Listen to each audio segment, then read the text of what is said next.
ছাত্র শিবিরকে এইবার জয়ী হতে দেখতে চায়। ঢাকা বিশ্ববিদ্যালয় কেন্দ্রীয় ছাত্র সংসদ নির্বাচন ঘিরে চলছে শেষ মুহূর্তের জমজমাট প্রচারণা।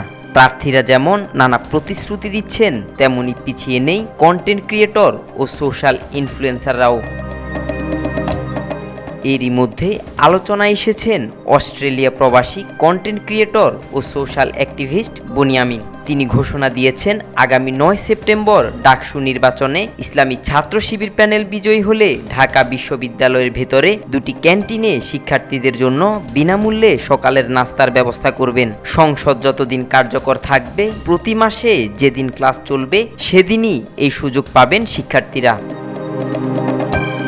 শুধু তাই নয়, তিনি আরও প্রতিশ্রুতি দিয়েছেন ডাকসুতে ছাত্র শিবির জয়ী হলে প্রতি বছর বিশ্ববিদ্যালয়ের একজন ছাত্র এবং একজন ছাত্রীকে শতভাগ স্পন্সর করে অস্ট্রেলিয়ায় পড়াশোনার সুযোগ করে দেবেন।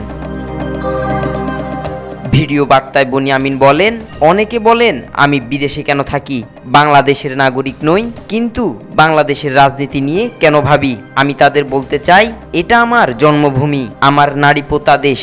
নাগরিক না হলেও জন্মের দায় আমি অস্বীকার করতে পারি না। তিনি আরও বলেন, স্বাধীনতার পর থেকে ডাকসুতে কখনোই আপনারা সৎ ভিপি বা জিএস পাননি। এবার সেই সুযোগ এসেছে।